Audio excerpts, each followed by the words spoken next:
Okay, our second presenter is Amber Dorko Stopper. I must admit, I'm quite excited to have Amber here because I had heard about your work through NPR and actually used your work in a lesson I taught some time ago with regards to your Krampus festival that you've been doing for quite some time.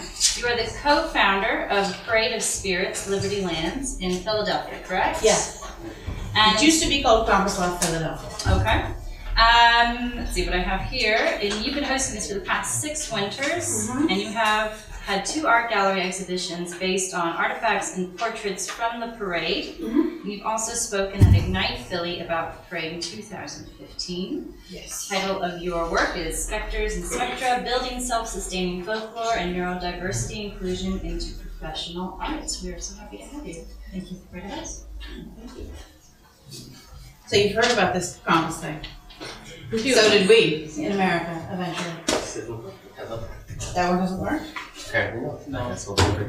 That's okay, you can just use the computer arrows. Does that help? Yeah. Can I be over here? Yeah, that's fine. That's my husband Ben. In 2011, the first year we did what we were then calling Krampuslauf Philadelphia. The event that we originally called Krampuslauf Philadelphia had its first run in 2011, and to our knowledge it was the second in the United States to have any kind of Krampus theme whatsoever. There were no other events like this other than the one in Portland, which started in 2010 by that guy. His name is Arun. And I had watched him from a distance on Facebook try to put this thing together, and it didn't look like he was selling me. He didn't look like he was selling anybody else that well. I was really worried nobody was going to come to his party. So I knit him that doll, and then those are my son and daughter. I knit them that doll too. I was very interested in the Krampus lore, and I'd never heard of anything like it. I didn't have a lot of experience with running or organizing public events, but since what Arun had done had really just looked like 10 people out having fun in handmade costumes, very cheap, easy stuff, I figured I could pull it off, if for no other reason than just for my kids. And so in September of 2011, I was thinking about doing it, trying to think of how to do it. My husband and I drove past a park that we'd never seen in our city before. And at that moment I knew that regardless of where the route of the Krampuslauf ran, I knew that much that it had to travel, but that it was going to start in that park.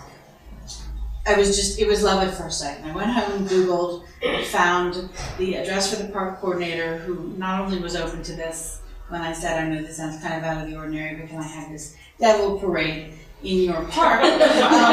She turned out to be someone with a degree in folklore and a member of Vermont's Bread and Puppet Theater. So she knew how to make giant puppets, she knew what Krampus was. She was down with the whole thing. She wasn't just going to let me do it. She was going to help me do it, which was a good thing because at that point it was my family and her that wanted it to happen because no one else had any idea what we were talking about. The nice thing about Janet's park, which is called Liberty Lands, is it's a community-owned park, which means that it's owned by the people who own the homes surrounding it. So we've never had to get city permits to do the things that we do, which is really, really convenient because even though we do things kind of on the down low and on a small scale, the cider can be spiked. We can build a fire pit without asking anyone. We can have fire dancers, including my little boy. You're in there somewhere, but it's not yet. Got a picture of you somewhere. And so these very moderate, but that would otherwise be red tapey things that would be a concern if we had to use the city land to do it. We don't have to do it all. Shortly before our first event in 2011, our National Public Radio affiliate had found out that we were planning this and knew about the one in Portland as well, and did an interview with Janet, my partner, and Arun in Portland, and myself. And it got picked up on National Public Radio on the day of our loft, and we thought, we didn't know if that meant 700 people were going to come. We really just believed that only our friends were going to come. And we got kind of like a mid-range. We had some strangers, but there were really maybe only 75 of them. So This is 2011, and that's our Krampuslauf. And this is 2014. Obviously, production values went up a good deal, as did the crowds. In 2014, we had maybe close to 500 people, and that's about as many as we could handle. So from 2011 to 2016, the event continued to grow in size. 2016 was a little smaller, possibly because of rain. But I also think it's possibly because we took Krampus out of the name, and we'll get back to that. We seem to be most comfortable with about 250 attendees. We've never done any promotion. We really drag our feet when we get asked to do print interviews or internet interviews. Word of mouth from people who actually attend the event seems to bring us the best results.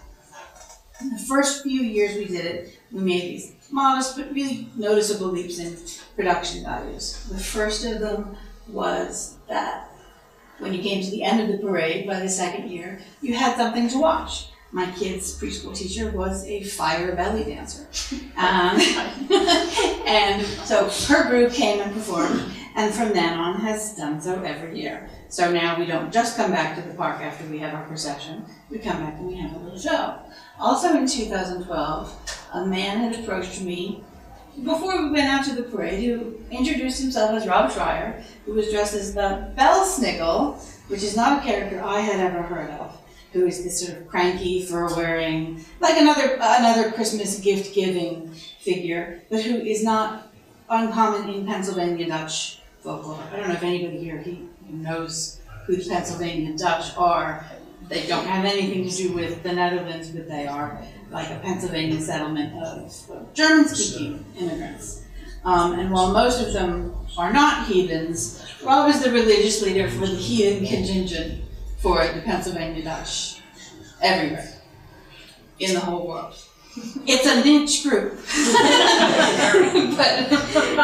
but what we were doing overlapped a lot with what he and his group were doing, and while what we do is really secular, the way that they interpret it isn't, and that's okay.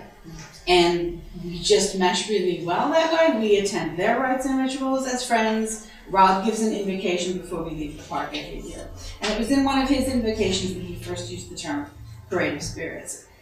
And by 2014, we could see that the Krampus event thing was going to hit a saturation point in the United States.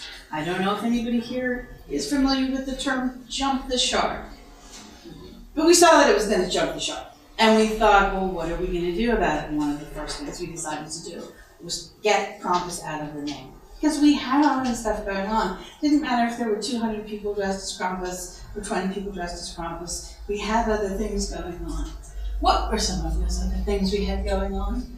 Well, they weren't all that original. They were also pulled from Alpine folklore, too. That's the very beginnings of a Horbos, which I commissioned by some guy in the coffee shop. Who looked like he was really good at making things. Who is a half-bird, half-goat harbinger of death.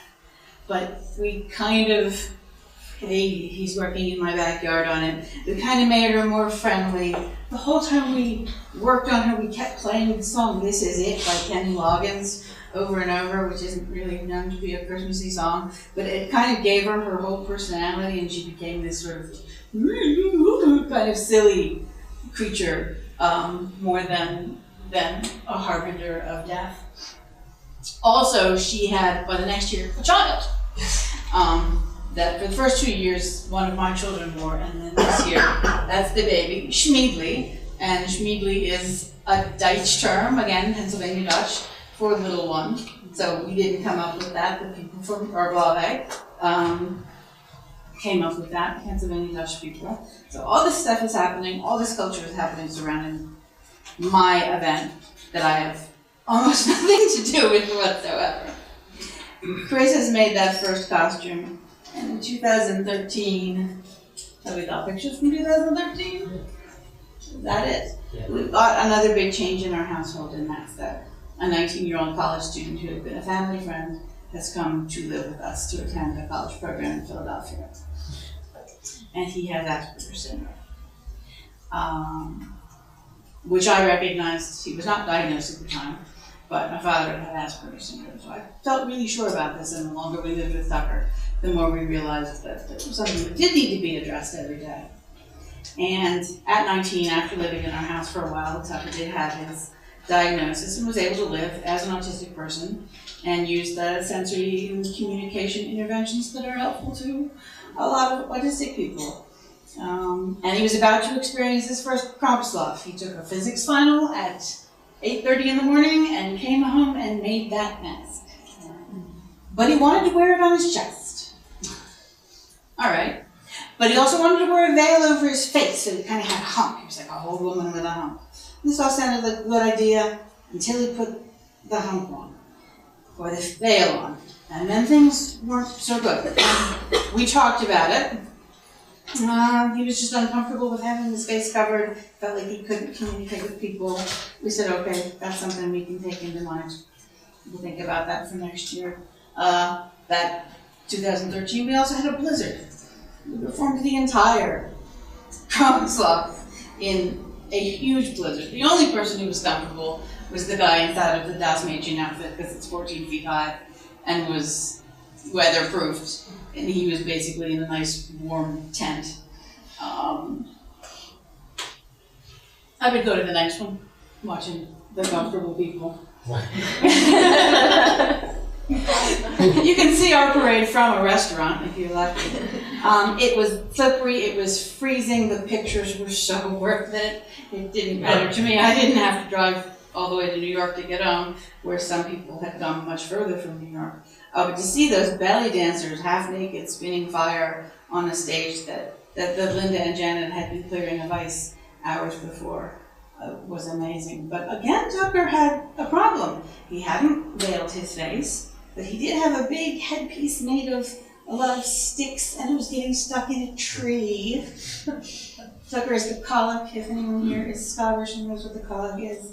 And then a little verbal altercation had happened, and he was very unhappy and very verbal about it. And so, again, okay, you see that something is up here. So make no mistake, I'm starting to take this personally because it's my parade. And I began to identify, as plenty of people do, that the autism acceptance movement is possibly the next big civil rights movement in humanity. And we had an event that has grown literally by hundreds of people in a 4-year time period, and we started to wonder, are there other people on the spectrum coming to our event? And what are we doing to make it worth their while? And what are we doing that's making it hard for them? And I started to feel like, even if I couldn't make any big alterations to the parade, because I don't do a lot, it takes care of itself, that we could at least start to acknowledge and find ways to augment those people's experiences if we could find them, and they could tell us what they were. So Tucker wrote an online survey for people on the spectrum, asking them about their feelings about processional arts. We didn't get a lot of data, but it had patterns to it. People on the autism spectrum who took the survey rated a sense of community of being involved in processional arts as more important to them than the actual artistry of making the costumes or props, and over civic or political visibility.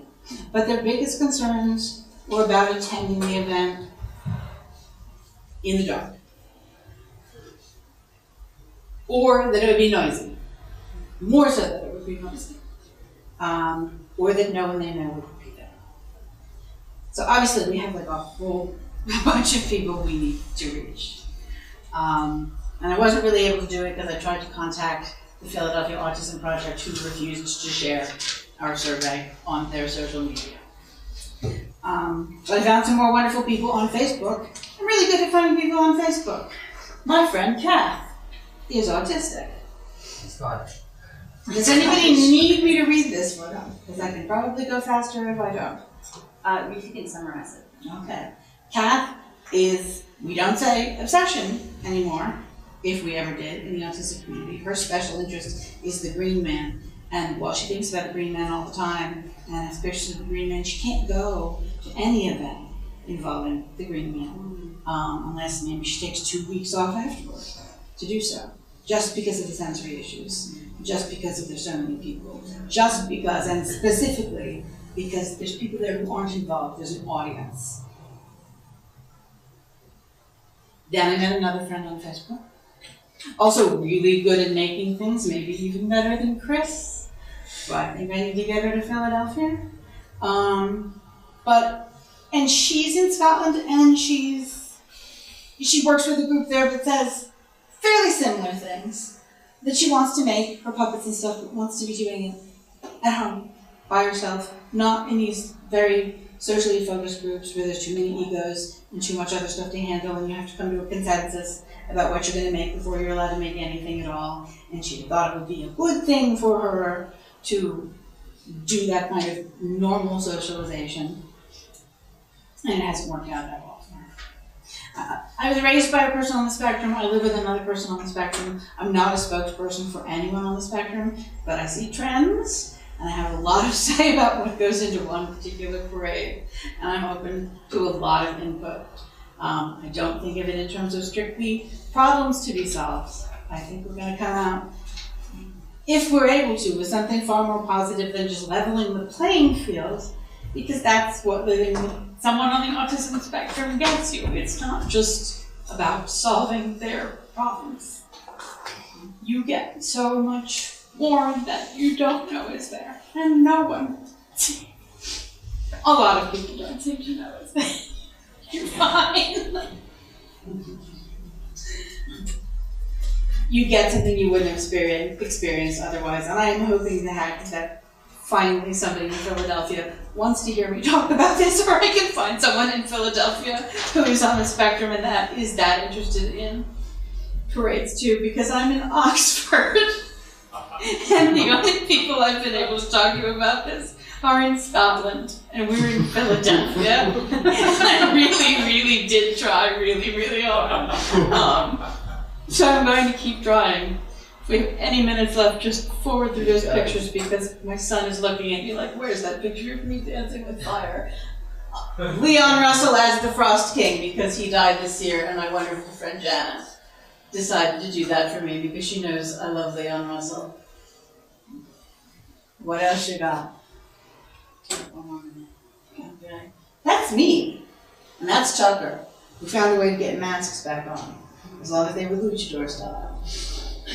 I have a luchador style mask. It's got a uvula. You can't tell where to look when you're looking at my face. That was probably my best ever.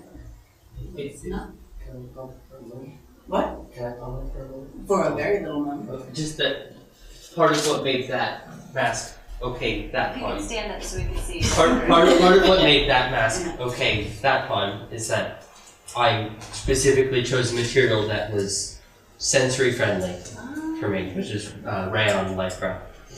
And by this point in time, as the colic, it's the fourth year, I think it's the fourth year that I did that, I was recognizable to most of the people in the community. It's who I was as that character, even though it looked different. That made socialization a lot easier, is being able to be recognized, not have to overcome that boundary. One more picture. This boy's got his arms crossed. My son has learned to fire.